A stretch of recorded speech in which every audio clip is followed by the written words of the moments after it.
Hi everyone, good morning to all. ನನ್ನ ಹೆಸರು ಪ್ರವೀಣ್ ಅಂತ ಹೇಳಿ ಫಿಸಿಕ್ಸ್ ಲೆಕ್ಚರ್ ಆಗಿ ವರ್ಕ್ ಮಾಡ್ತಾ ಇದ್ದೀನಿ. ಸೊ ಇವತ್ತಿನ ಸೆಷನಲ್ಲಿ ನಾವು ಕೂಲಮ್ಸ್ ಲಾ ಬಗ್ಗೆ ಡಿಸ್ಕಸ್ ಮಾಡುವ. ಯಾರಾದರೂ ಈ ಚಾನಲ್ ಸಬ್ಸ್ಕ್ರೈಬ್ ಮಾಡಿಲ್ಲ ಅಂತ ಹೇಳಿದ್ರೆ ದಯವಿಟ್ಟು ಈ ಚಾನಲ್ ಸಬ್ಸ್ಕ್ರೈಬ್ ಮಾಡಿ. ಈ ಚಾನಲ್ ಲಿಂಕ್ನ ನಿಮ್ಮ ಫ್ರೆಂಡ್ಸಿಗೆ ಶೇರ್ ಮಾಡಿ. ಓಕೆ, ಸೊ ಇವತ್ತರದ್ದು ಕಾನ್ಸೆಪ್ಟಿಗೆ ಎಂಟರ್ ಆಗುವ ನಮಗೆ ಕೂಲಮ್ಸ್ ಲಾ. ಏನಿದು ಕೂಲಮ್ಸ್ ಲಾ ಅಂದರೆ, so this Coulomb's law explains electrostatic force between two charges. So ಎರಡು ಚಾರ್ಜಸ್ ಮಧ್ಯದಲ್ಲಿರುವಂತಹ ಎಲೆಕ್ಟ್ರೋಸ್ಟ್ಯಾಟಿಕ್ ಫೋರ್ಸ್ನ ಕೂಲಮ್ಸ್ ಲಾ ಯೂಸ್ ಮಾಡಿ ನಾವು ಎಕ್ಸ್ಪ್ಲೇನ್ ಮಾಡ್ಬೋದು. ಹಾಗಾದರೆ ನಮಗೆಲ್ಲ ಗೊತ್ತಿದೆ ಚಾರ್ಜ್ನ ಹೇಗೆ ಬರೀತದೆ ಅಂತ, ನಾವು ಎಲ್ಲರಿಗೂ ಗೊತ್ತಿದೆ ನಮಗೆ. So charge is represented by Q, right? So we all know to represent charge. In case of Coulomb's law we require minimum 2 charges. So ಎರಡು ಚಾರ್ಜಸ್ ಇದ್ದರೆ ಮಾತ್ರ ಅಲ್ಲಿ ಕೂಲಮ್ಸ್ ಲಾ ಎಕ್ಸಿಕ್ಯೂಟ್ ಆಗುತ್ತೆ.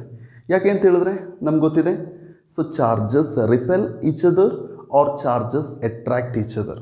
ಸೊ ರಿಪಲ್ಷನ್ ಅಥವಾ ಅಟ್ರಾಕ್ಷನ್ ಎರಡು ಚಾರ್ಜಸ್ ಮಧ್ಯದಲ್ಲಿ ಆಗೋದಲ್ವಾ. ಹಾಗಾದರೆ there we observe the force. So force is executed between 2 charges. So that is explained under this Coulomb's law. ಏನಿದು ಕೂಲಮ್ಸ್ ಲಾ ಅಂತ ಹೇಳಿದ್ರೆ, so I am going to consider 2 charges, Q1 charge ಮತ್ತು Q2 charge. So these 2 charges are separated by certain distance. ಇಲ್ಲಿ ನಾವು use ಮಾಡ್ತಿರೋದು electrostatic condition. Electrostatic condition ಅಂದರೆ charges ರೆಸ್ಟಲ್ಲಿರ್ತದೆ ಅಂತ ಅರ್ಥ. ಸೊ ಈ ಕೇಸಲ್ಲಿ Q1 ಚಾರ್ಜ್ ಇದೆ, Q2 ಚಾರ್ಜ್ ಇದೆ. ಸೊ ಈ Q1 ಚಾರ್ಜ್ ಮತ್ತು Q2 ಚಾರ್ಜ್ ಸೆಪರೇಟ್ ಆಗಿದೆ ಸರ್ಟನ್ ಡಿಸ್ಟೆನ್ಸಲ್ಲಿ. ಸೊ ಇಲ್ಲಿಂದ ಇಲ್ಲಿಗಿರುವ ಡಿಸ್ಟೆನ್ಸ್ನ ನಾವು ಆರ್ ಅಂತ ಬರಿತೀವಿ. So distance of separation between 2 charges is always represented by small R. ನಾವು ಯಾವಾಗಲೂ ಅದನ್ನ ಸ್ಮಾಲ್ ಆರ್ ಅಂತ ಇಂಡಿಕೇಟ್ ಮಾಡಬೇಕು. ಓಕೆ, ಸೊ ಈಗ Q1 Q2 ಅಂದರೆ ಎರಡು ಚಾರ್ಜಸ್, ಆರ್ ಅಂದರೆ distance of separation between the 2 charges. Fine. So ನಾವು you observe here what exactly this Coulomb's law tells. So F ಅಂದರೆ ನಮಗೆಲ್ಲ ಗೊತ್ತಿದೆ. ಎಫ್ ಅಂದರೆ force, in this case electrostatic force. Okay, so electrostatic force, ಈಗ ನಾನೊಂದು equation ಬರೆದ್ರೆ ನೀವೇ ಇದ್ರದ್ದು ಸ್ಟೇಟ್ಮೆಂಟ್ ಈಸಿಯಾಗಿ ಎಕ್ಸ್ಪ್ಲೇನ್ ಮಾಡ್ತೀರಾ. ಹೇಗೆ ಅಂತ ಹೇಳಿದ್ರೆ ಕರೆಕ್ಟಾಗಿ ನೋಡ್ಕೊಳ್ಳಿ. ಸೊ ದಿಸ್ ಸಿಂಬಲ್ ನಮಗೆಲ್ಲ ಗೊತ್ತಿದೆ, ಇದು ಪ್ರಪೋರ್ಷನಾಲಿಟಿ ಸಿಂಬಲ್. ಸೊ ಅದಾದಮೇಲೆ ಮ್ಯಾಗ್ನಿಟ್ಯೂಡ್ ಸಿಂಬಲ್ ನಾನು ಇಂಡಿಕೇಟ್ ಮಾಡಿದೆ, Q1 Q2 ಅಂತ ಬರೆದೆ, divided by R square. Okay, so ಇಲ್ಲಿರುವಂತಹ ಇನ್ಇಕ್ವಾಲಿಟಿನ ಇದನ್ನ ನಾನು ಎಕ್ಸ್ಪ್ಲೇನ್ ಮಾಡೋದೆ ನಮ್ಮ ಕೂಲಮ್ಸ್ ಲಾ. ಏನಾಗುತ್ತೆ ಅಂತ ಹೇಳಿ, ಹಾಗಾದರೆ the electrostatic force between 2 charges. So ಈ ಎರಡು ಚಾರ್ಜಸ್ ಮಧ್ಯದಲ್ಲಿರುವಂತಹ electrostatic force. Okay, so the electrostatic force between 2 charges is directly proportional to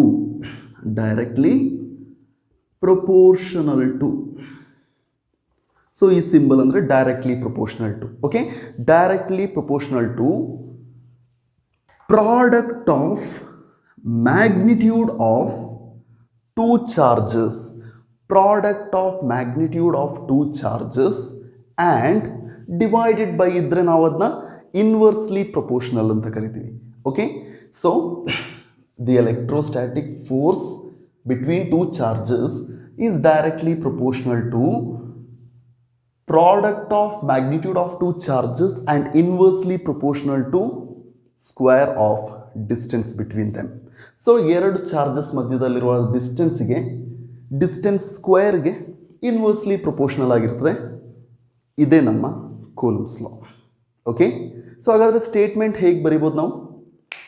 the electrostatic force between 2 charges is directly proportional to product of magnitude of 2 charges and inversely proportional to square of distance between them ಅಂತ ಬರಿಬೋದು. Okay, so this is hour Coulomb's law. Fine, I can explain this Coulomb's law in case of what? Vector form also. Before going to that vector form, I am going to remove this proportionality sign. So ನೀವು proportionality ಸೈನ್ನ remove ಮಾಡಿದಾಗ ಅಲ್ಲೊಂದು equal sign ಬರೀಬೇಕು ಅಂತ ನಮಗೆಲ್ಲ ಗೊತ್ತಿದೆ. So ನಾನೇನು ಬರೀತೀನಿ ಅಂತ ಹೇಳಿದ್ರೆ F is equal to, okay, so is equal to sign ಬರೆದ ತಕ್ಷಣ ಇಲ್ಲಿ ಒಂದು ಕಾನ್ಸ್ಟೆಂಟ್ ಬರ್ತದೆ. ಕಾನ್ಸ್ಟೆಂಟ್ನ ನಾನು ಕೆ ಅಂತ ಇಂಡಿಕೇಟ್ ಮಾಡ್ತೀನಿ. So K into Q1 Q2 divided by R square ಅಂತ ಬರೀಬೋದು. So here the K is represented by proportionality constant. So this proportionality constant is also known as force constant. This force constant has certain value where k is equal to 1 by 4 pi epsilon naught. Okay, so k ದು value ಏನು ಅಂತ ಹೇಳಿದ್ರೆ 1 by 4 pi epsilon naught. ಏನಿದು 1 by 4 pi epsilon naught ಅಂದರೆ? So ಇದೊಂದು constant value. ಇಲ್ಲಿ epsilon not ಅಂತ ಹೇಳಿದಾಗ ಪರ್ಮಿಟಿವಿಟಿ ಇನ್ ಫ್ರೀ ಸ್ಪೇಸ್ ಅಂತ ಕರಿತೀವಿ ಅದನ್ನ. Permittivity in free space. Permittivity in free space ಅಂತ ಹೇಳಿದಾಗ it is the ability of A medium. So ಯಾವುದೇ ಮೀಡಿಯಮ್ದು ಒಂದು ಎಬಿಲಿಟಿ. ಯಾವ ಎಬಿಲಿಟಿ ಅಂತ ಹೇಳಿದಾಗ ಎಲೆಕ್ಟ್ರಿಕ್ ಫೀಲ್ಡ್ನ ಪಾಸ್ ಮಾಡಲಿಕ್ಕೆ ಇರುವಂತಹ ಎಬಿಲಿಟಿನ ನಾವು ಪರ್ಮಿಟಿವಿಟಿ ಇನ್ ಫ್ರೀ ಸ್ಪೇಸ್ ಅಂತ ಕರಿತೀವಿ. Okay, so in this particular case we prefer vacuum condition. So permittivity in free space ಅಂತ ಹೇಳಿದಾಗ ability of what free space to allow electric field to pass through it. So this is our permittivity in free space. Fine. So this k has certain value. That value is k is equal to 1 by 4 pi epsilon naught. So I am going to substitute that value. So f is equal to 1 by 4 pi epsilon naught into q1 q2 divided by r square. So this is our electrostatic force equation. So electrostatic force equation is nothing but F is equal to 1 by 4 pi epsilon naught into Q1 Q2 divided by R square. Okay. So here epsilon naught has certain value. Epsilon naught is equal to 8.854 into 10 power minus 12 Coulomb square per Newton meter square. So this is the value of epsilon naught. Okay. So we came to know what is Coulomb's law. Now our objective is to study the concept of Coulomb's law in vector form. Fine. So we are going to discuss that Coulomb's law in vector form now.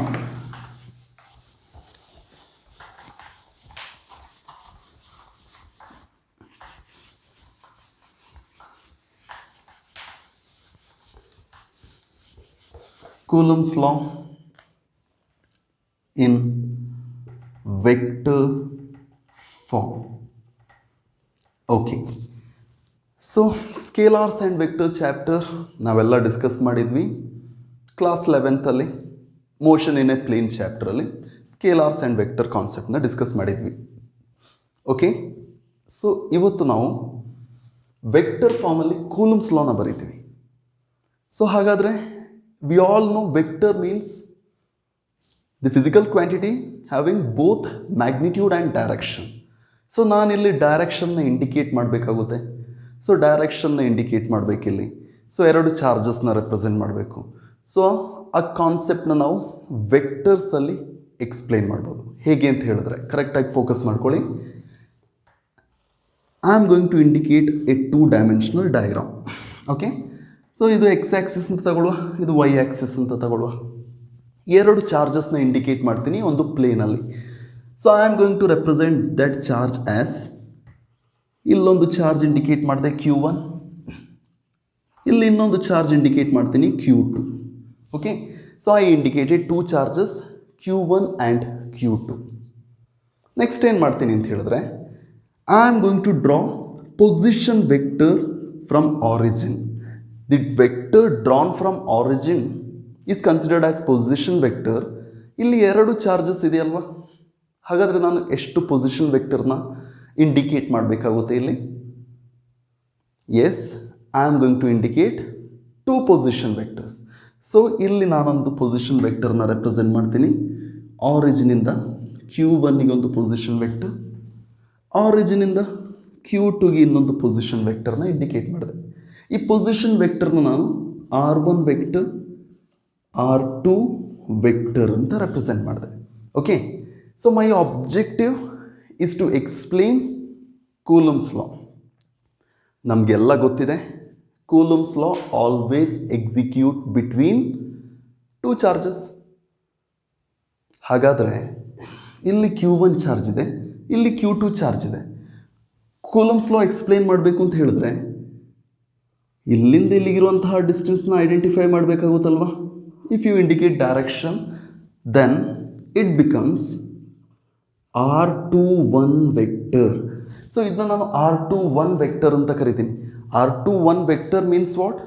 Here the displacement vector from where to where? Q1 to Q2. So final point minus initial point gives displacement. So this R21 vector can be written as R2 vector minus R1 vector. Okay, so final position minus initial position. Suppose if I draw arrow mark like this, then it becomes R12. So ಮೇಲೆ ನಾನು arrow mark ಹಾಕಿದ್ರೆ ಅದನ್ನ ನಾನು R12 ಅಂತ ಬರಿಬೋದು. But ಇಲ್ಲಿ ನಾನು ಹೇಗೆ ಇಂಡಿಕೇಟ್ ಮಾಡ್ತೀನಿ? Downward ಡೈರೆಕ್ಷನಲ್ಲಿ.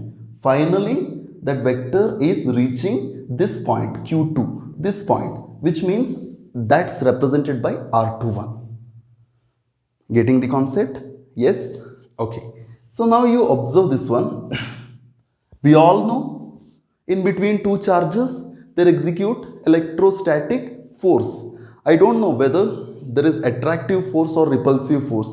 I am going to consider 2 charges. Okay? Let these 2 charges are positive. Let us assume that the 2 charges are positive. If the 2 charges are positive, then we must observe what? Repulsion between the 2 charges, right? So I am going to represent that repulsion like this. Here to here repulsion, here to here repulsion. So repulsive force is represented by, correct age focus ಮಾಡ್ಕೊಳ್ಳಿ ಇಲ್ಲಿ, force acting on Q1. ಹಂಗಂದ್ರೆ Q1 ಅಲ್ಲಿ act ಆಗುವ force due to Q2. Okay, force acting on Q1 due to Q2 is represented by F12 and this is indicated by means of a vector. ಅದೇ ರೀತಿ force acting on Q2 due to Q1 is represented by F21 vector. Okay, so ಇದು ನಮ್ಮ pictorial representation. Coulomb's law explain ಮಾಡೋಕ್ಕೆ ಕೇಳಿದಾಗ ಪಿಕ್ಟೋರಿಕಲ್ ರೆಪ್ರೆಸೆಂಟೇಷನ್ನ ನಾವು ಈ ಥರ ಇಂಡಿಕೇಟ್ ಮಾಡ್ತೀವಿ. ಓಕೆ, ಸೊ ಈಗ ಕೂಲಮ್ಸ್ ಲಾನ ನಾವು ಹೇಗೆ ವೆಕ್ಟರ್ ಫಾರ್ಮಲ್ಲಿ ಬರೆಯೋ ಅಂತ ನೋಡುವ. Force acting on Q1 due to Q2. Q1 ಅಲ್ಲಿ ಆ್ಯಕ್ಟ್ ಆಗುವಂತಹ ಫೋರ್ಸ್ ಯಾವುದ್ರದ್ದು ಇನ್ಫ್ಲೂಯೆನ್ಸಿಂದ? Q2ದು ಇನ್ಫ್ಲೂಯೆನ್ಸಿಂದ. ಅದನ್ನ ನಾನು ಹೇಗೆ ಬರಿಬೇಕು? ಹೇಗೆ ಬರಿತೀನಿ ಅದನ್ನ? F12 ಅಂತ ಬರಿತೀನಿ. Okay, so F12 vector. So F12 ವೆಕ್ಟರ್ನ ನಾನು, ನಮಗೆಲ್ಲ ಕೂಲಮ್ಸ್ ಲಾ ಗೊತ್ತಿದೆ ಏನು ಅಂತೇಳಿ. F12 is equal to 1/4πε0 into Q1 Q2 divided by R² ಅಂತ ನಾವು ಬರೀತಿದ್ವಿ. Okay, without vector form. ಹಾಗಾದರೆ ಇಲ್ಲಿ ವೆಕ್ಟರ್ ಫಾರ್ಮ್ ಯೂಸ್ ಮಾಡ್ತಿದ್ದೀನಿ. ವೆಕ್ಟರ್ ಫಾರ್ಮ್ ಯೂಸ್ ಮಾಡ್ತಿದ್ದೀನಿ ಅಂತ ಹೇಳಿದ ಮೇಲೆ ಅಲ್ಲಿ ಡೈರೆಕ್ಷನ್ನ ಇಂಡಿಕೇಟ್ ಮಾಡಬೇಕಲ್ವ ನಾವು. ಸೊ ಇಲ್ಲಿ ಡೈರೆಕ್ಷನ್ನ ಇಂಡಿಕೇಟ್ ಮಾಡ್ತೀವಿ. ಸೊ ಡೈರೆಕ್ಷನ್ ಏನಾಗುತ್ತೆ ಅಂತ ಹೇಳಿದ್ರೆ ಕರೆಕ್ಟಾಗಿ ನೋಡ್ಕೊಳ್ಳಿ. 1/4πε0 ಸೇಮ್ ಇರ್ತದೆ. Q1 Q2 ಸಹ ಸೇಮ್ ಇರ್ತದೆ. ಡಿವೈಡೆಡ್ ಬೈ R ಅಂದರೆ ಡಿಸ್ಟೆನ್ಸ್ ಫ್ಯಾಕ್ಟರ್ ಇತ್ತು. ಈ ಕೇಸಲ್ಲಿ ನಾವು ಡೈರೆಕ್ಷನ್ನು ಇನ್ಕ್ಲೂಡ್ ಮಾಡಬೇಕಾಗುತ್ತೆ. ಹಾಗಾದರೆ ಡೈರೆಕ್ಷನ್ ಇನ್ಕ್ಲೂಡ್ ಮಾಡೋದಾದರೆ ನಾನು ಹೇಗೆ ಬರೀಬೇಕಾಗುತ್ತೆ ಅದನ್ನ? R12 square into R12 cap ಅಂತ ಬರೀಬೇಕಾಗುತ್ತೆ. ಇಲ್ಲಿ R12 ಕ್ಯಾಪ್ ಅಂತ ಹೇಳಿದ್ರೆ this is nothing but unit vector. Unit ವೆಕ್ಟರ್ದು ರೋಲ್ ಏನು ಅಂತ ಹೇಳಿದ್ರೆ unit vector gives the direction.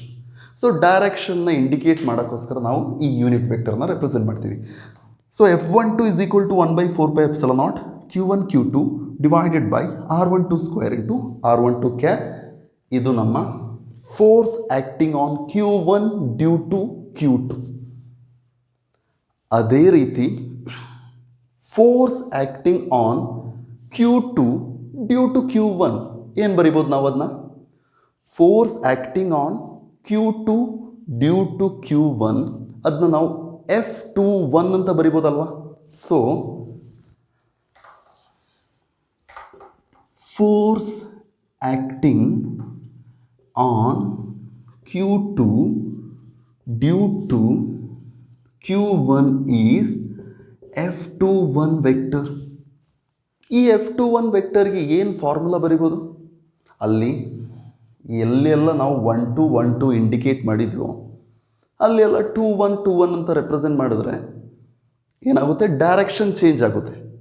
So our F21 equation becomes what? ಒಂದ್ಸಲ ಗಸ್ ಮಾಡಿ ನೋಡಿ, ಇಕ್ವೇಷನ್ ನಿಮಗೆ ಬಂದಿರ್ತದೆ. ಈಸಿ ಅಲ್ವಾ? ಸೊ ಇದೇ ಥರ ಎಲ್ಲೆಲ್ಲ 1 2 ಇದೆಯೋ ಸಬ್ಸ್ಕ್ರಿಪ್ಟ್ ಅಲ್ಲೆಲ್ಲ ನಾವು 2 1 ಅಂತ ರೆಪ್ರೆಸೆಂಟ್ ಮಾಡ್ತೀವಿ. Okay, so look at here. F21 is equal to 1/4 pi epsilon naught common, Q1 Q2 common divided by R21 ಅಂತ ಬರಿತೀನಿ. R21 square into R21 cap. ಇಲ್ಲಿ R21 cap is the unit vector which gives the direction. So ಈ ಕೇಸಲ್ಲಿ we all studied in vector chapter. Vectors are anti commutative to each other. ಹೌದಲ್ವಾ? Vectors are anti commutative to each other. ಹಾಗಾದರೆ ಕರೆಕ್ಟಾಗಿ ನೋಡ್ಕೊಳ್ಳಿ, scalars are commutative to each other. So scalar ಯಾವಾಗಲೂ commutative ಆಗಿರ್ತದೆ. ಕಾಮ್ಯುಟೇಟಿವ್ ಅಂತ ಹೇಳಿದ್ರೆ ಕರೆಕ್ಟಾಗಿ ನೋಡ್ಕೊಳ್ಳಿ, ಇಲ್ಲಿ R21 ಕ್ಯಾಪ್ನ ನಾನು ಮೈನಸ್ R12 ಕ್ಯಾಪ್ ಅಂತ ಬರಿಬೋದು. ಇದು ಆ್ಯಂಟಿ ಕಾಮ್ಯುಟೇಟಿವ್. ಸೊ ವೆಕ್ಟರ್ನ ನಾವು ಆ್ಯಂಟಿ ಕಾಮ್ಯುಟೇಟಿವ್ ಅಂತ ಕರಿತೀವಿ. So R21 is equal to minus R12 ಅಂತ ಬರಿಬೋದು.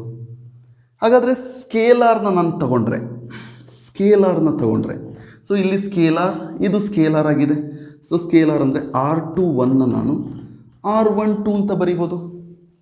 ಈಗ R21 ಕ್ಯಾಪ್ನ ಮೈನಸ್ R12 ಕ್ಯಾಪ್ ಅಂತ ಬರಿತೀನಿ, R21ನ R12 ಅಂತ ಬರಿತೀನಿ. ಹಾಗಾದರೆ ನಾನು F21 is equal to 1/4 pi epsilon naught ಹಾಗೆ ಇರಲಿ, Q1 Q2 ಡಿವೈಡೆಡ್ ಬೈ R21ನ ನಾನೇನು ಬರಿಬೋದು? R12 ಅಂತ ಬರಿಬೋದು ಇಂಟು R21 ಕ್ಯಾಪ್ನ ಏನು ಬರಿಬೋದು? ಮೈನಸ್ R12 ಕ್ಯಾಪ್ ಅಂತ ಬರಿಬೋದು. ಕರೆಕ್ಟ್ ಅಲ್ವಾ? ಸೊ ಇಲ್ಲಿ ಸ್ಕ್ವಯರ್ ಇದೆ. Okay, so this is hour vector. F21 ವೆಕ್ಟರ್ನ ನೋಡಿ ಇಲ್ಲಿ 1/4 pi epsilon naught Q1 Q2 R12 square into R12 cap ಅಂದರೆ ಇದಲ್ವಾ? F12 ಅಲ್ವಾ? ಸೊ ಹಾಗಾದರೆ F21 is equal to ಇಲ್ಲೊಂದು ಮೈನಸ್ ಸೈನ್ ಉಳಿದಿದೆ, ಮೈನಸ್ F12 ವೆಕ್ಟರ್ ಅಂತ ಬರಿಬೋದಲ್ವಾ? So F21 is equal to minus F12. So from this what we concluded? Equal and opposite force is there. So F21 and F12 are equal but opposite forces. Which law tells like that? Yes, that is our Newton's third law. So Coulomb's law satisfies Newton's third law ಅಂತ ಹೇಳ್ಬೋದಾ ನಾವು? So explain how Coulomb's law satisfies Newton's third law ಅಂತ ಕೇಳಿದಾಗ ಈ ಇಷ್ಟು derivation ನೀವು ಬರೀಬೇಕಾಗುತ್ತೆ. So final ಆಗಿ ಬರೀಬೇಕು, Coulomb's law satisfies Newton's third law. Okay, so this is related to Coulomb's law in vector form. ನಿಮಗೆ ಏನಾದರೂ ಡೌಟ್ ಇದ್ದರೆ ನೀವು ಕಮೆಂಟ್ ಮಾಡ್ಬೋದು. ಓಕೆ, ಸೊ ನೆಕ್ಸ್ಟ್ ಕಾನ್ಸೆಪ್ಟಿಗೆ ನಮಗೆ ಹೋಗುವ. Next, according to your syllabus, force between multiple charges. Okay, force between multiple charges. ಈಗ maximum charges ಇದ್ದರೆ ಫೋರ್ಸ್ ಏನಾಗುತ್ತೆ ಅಂತ ನಾವು ಡಿಸ್ಕಸ್ ಮಾಡ್ತೀವಿ. ಫೋರ್ಸ್ ಬಿಟ್ವೀನ್ ಮಲ್ಟಿಪಲ್ ಚಾರ್ಜಸ್ ಬಗ್ಗೆ ಡಿಸ್ಕಸ್ ಮಾಡುವ. Multiple charges. ಓಕೆ, ಸೊ ಈ ಫೋರ್ಸ್ ಬಿಟ್ವೀನ್ ಮಲ್ಟಿಪಲ್ ಚಾರ್ಜಸ್ನ ಎಕ್ಸ್ಪ್ಲೇನ್ ಮಾಡಬೇಕು ಅಂತ ಹೇಳಿದ್ರೆ ನಮಗೆ ಸೂಪರ್ ಪೊಸಿಷನ್ ಪ್ರಿನ್ಸಿಪಲ್ ಅಂದರೆ ಏನು ಅಂತ ಗೊತ್ತಿರಬೇಕು. ಸೊ ಏನದು ಸೂಪರ್ ಪೊಸಿಷನ್ ಪ್ರಿನ್ಸಿಪಲ್ ಅಂದರೆ, ಈಗ n ನಂಬರ್ ಆಫ್ ಚಾರ್ಜಸ್ ಇದೆ ಅಂತ ತಿಳ್ಕೊಳ್ಳುವ. For example, I am going to indicate Q1, Q2 up to Qn charges ಇದೆ ಅಂತ ತಿಳ್ಕೊಳ್ಳುವ. ಓಕೆ, ಈಗ force acting on one charge due to other charges. For example, ಇಲ್ಲಿ ನಾನು Q1 ಚಾರ್ಜ್ನ ಕನ್ಸಿಡರ್ ಮಾಡ್ತೀನಿ.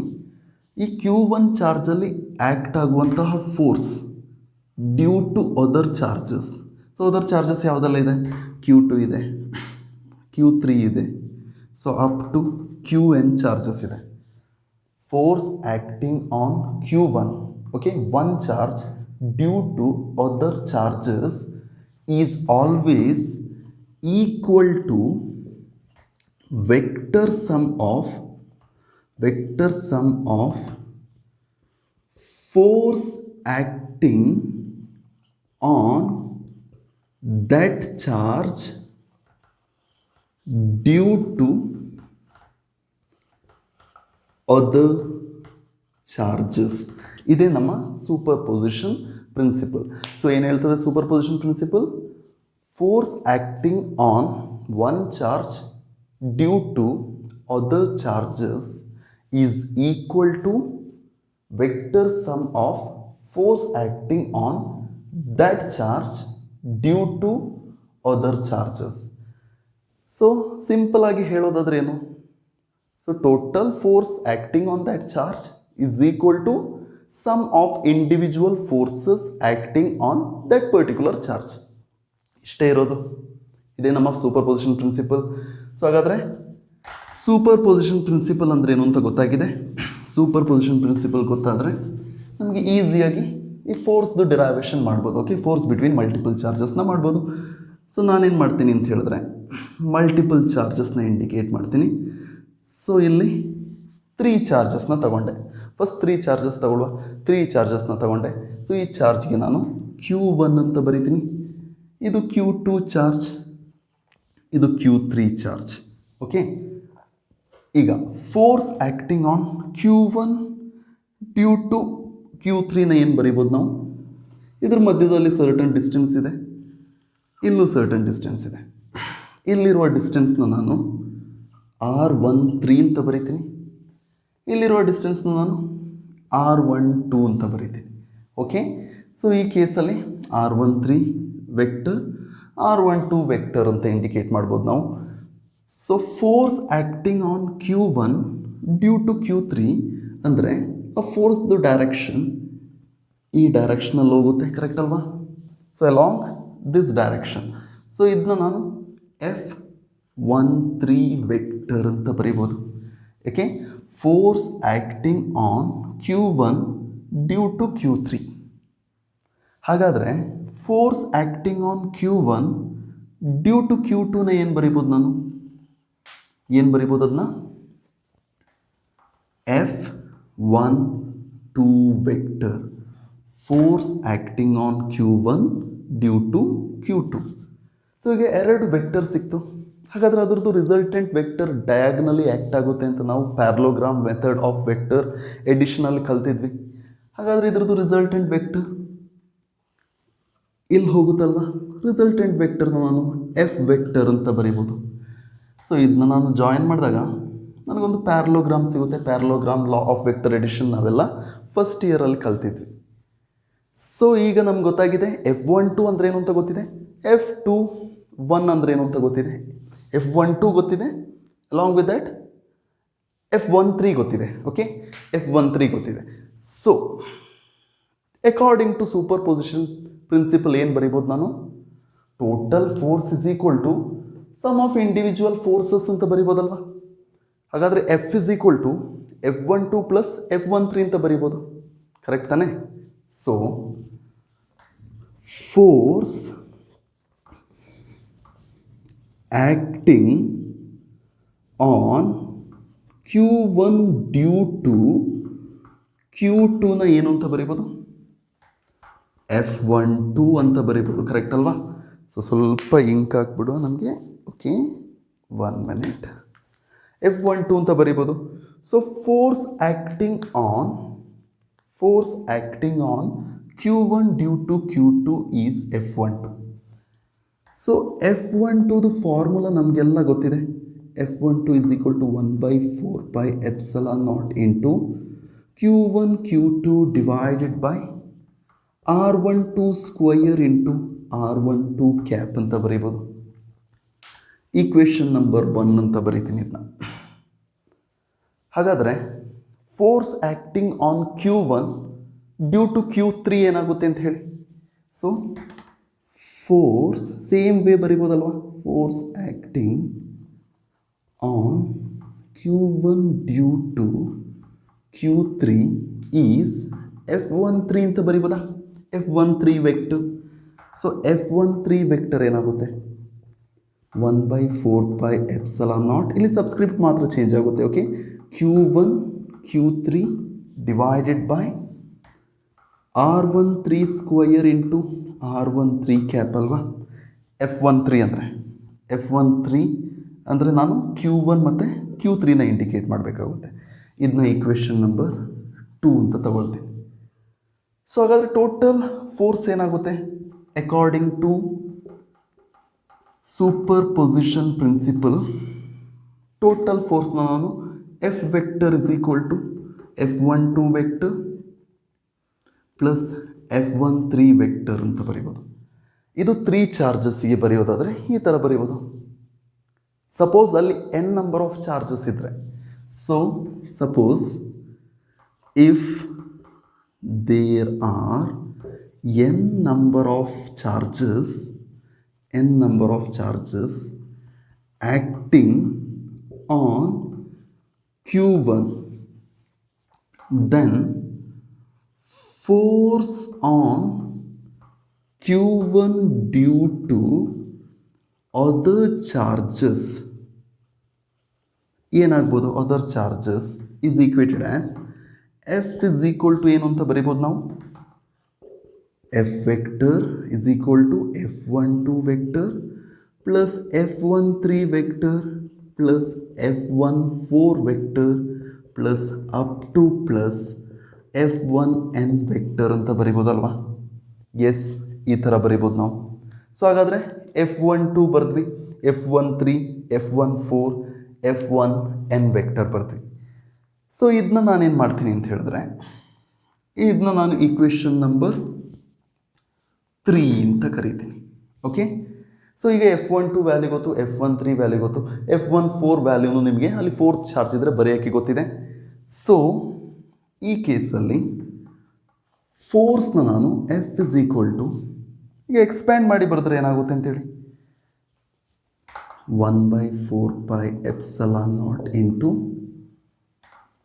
Q1 Q2 divided by R12 square into R12 cap plus F13 ಅಂದರೆ ಏನು ಅಂತ ಗೊತ್ತಿದೆ, 1/4 pi epsilon naught into Q1 Q3 divided by R13 square into R13 cap.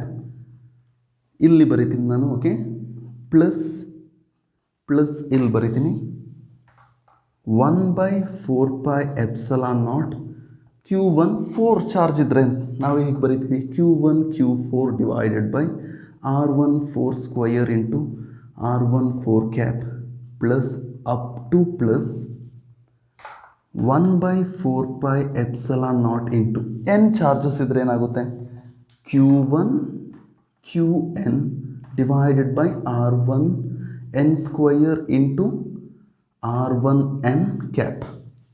Correct ಅಲ್ವಾ? So ಇಷ್ಟು ಟರ್ಮಲ್ಲಿ ಯಾವುದು ಕಾಮನ್ ಇದೆ? 1/4πε0 Q1 ಕಾಮನ್ ಇದೆ. ಸೊ ನಾನೀಗ 1/4πε0 Q1 ಕಾಮನ್ ತಗೊಳ್ತೀನಿ.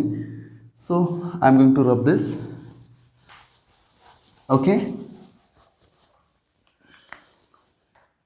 F is equal to 1/4πε0 Q1/4πε0 ಅಂತ ಬರಿಬೋದು ನಾವು. ಸೊ Q1/4πε0 ಕಾಮನ್ ತಗೊಂಡೆ. ಸೊ ರಿಮೈನಿಂಗ್ ಟರ್ಮ್ ಏನಿದೆ ಅಂತ ನೋಡಿ, Q2 divided by R12 square into R12 cap plus Q3 divided by R13 square into R13 cap plus up to plus Qn divided by R1n square into R1n cap. So ಇಷ್ಟು ಬರ್ದಾಯಿತು. ಈಗ ಇದು ಲೆಂಗ್ತಿ ಇದೆಯಲ್ವಾ formula, ಆ lengthy ಫಾರ್ಮುಲಾನ ನಾನು small ಫಾರ್ಮುಲಾಗಿ convert ಮಾಡ್ಬೋದು summation sign use ಮಾಡೋದ್ರಿಂದ. ಸೊ ಸಮೇಷನ್ ಸೈನ್ ಯೂಸ್ ಮಾಡ್ತೀನಿ. ಈಗ F vector is equal to Q1/4πε0 ಹಾಗೆ ಇರಲಿ. ಸೊ ಇಷ್ಟು ಟರ್ಮ್ನ ನಾನು ಸಮೇಷನಲ್ಲಿ ಬರಿಬೋದು. So summation I is equal to, I ಅಂದರೆ ವೇರಿಯೇಷನ್ ಎಲ್ಲಿಂದ ಸ್ಟಾರ್ಟ್ ಆಗುತ್ತೆ ಅಂತ ನೋಡಿ. ಎಲ್ಲಿ ಯಾವುದು ವೇರಿ ಆಗ್ತಿದೆ ಅಂತ ನೋಡಿ. ಇಲ್ಲಿ 2 ವೇರಿ ಆಗ್ತಿದೆ, ಇಲ್ಲಿ 2, ಇಲ್ಲಿ 2 3 ಅಪ್ ಟು n, ಇಲ್ಲಿ 2 3 ಅಪ್ ಟು n, ಇಲ್ಲಿ 2 3 ಅಪ್ ಟು n. ಹಾಗಾದರೆ ವೇರಿಯೇಷನ್ ಎಲ್ಲಿಂದ ಸ್ಟಾರ್ಟ್ ಆಗ್ತಿದೆ? 2 ಇಂದ ಸ್ಟಾರ್ಟ್ ಆಗ್ತಿದೆ ಅಲ್ವಾ? ಸೊ ಹಾಗಾದರೆ I is equal to 2 to n. ಎಲ್ಲಿ ಎಲ್ಲ 2 ಇದೆಯೋ, ಓಕೆ, ಸೊ ಎಲ್ಲಿ ಎಲ್ಲ 2 ಇದೆಯೋ ಈ ಕೇಸಲ್ಲಿ R12, ಸೊ ಇಲ್ಲಿ 2 ಇದೆ, ಇಲ್ಲಿ 2 ಇದೆ, ಇಲ್ಲಿ 2 ಇದೆ, ಇದು ವೇರಿ ಆಗ್ತಿರೋದು 2 3 4 2 3 4 2 3 4 ಅಂತ. ಆ ವೇರಿ ಆಗುವಂತಹ ವ್ಯಾಲ್ಯೂ ಇರೋ ಕಡೆ ನೀವು ಐ ಅಂತ ಬರೀಬೇಕಾಗುತ್ತೆ. ಸೊ ಹೇಗೆ ಬರಿತೀರಾ ಅಂತ ಹೇಳಿದ್ರೆ, ಇದನ್ನ ನಾನು QI divided by R1I square into R1I cap ಅಂತ ಬರಿಬೋದು. ಇದೇ ನಮ್ಮ force between multiple charges in case of Coulomb's law. Okay, I hope you got the concept. So ಇನ್ನು ನೆಕ್ಸ್ಟ್ ಕ್ಲಾಸಲ್ಲಿ ನಮಗೆ ಇಂಟ್ರೆಸ್ಟಿಂಗ್ ಡಿರೈವೇಷನ್ ಡಿಸ್ಕಸ್ ಮಾಡುವ. ಸೊ ಯಾರಾದರೂ ಈ ಚಾನಲ್ ಸಬ್ಸ್ಕ್ರೈಬ್ ಮಾಡಿಲ್ಲ ಅಂತ ಹೇಳಿದ್ರೆ ದಯವಿಟ್ಟು ಈ ಚಾನಲ್ ಸಬ್ಸ್ಕ್ರೈಬ್ ಮಾಡಿ. ನಾನು ಇವತ್ತಿನ ಸೆಷನ್ನ ಎಂಡ್ ಮಾಡ್ತಾ ಇದ್ದೀನಿ. Thank you all, study well. Okay, see you in next session.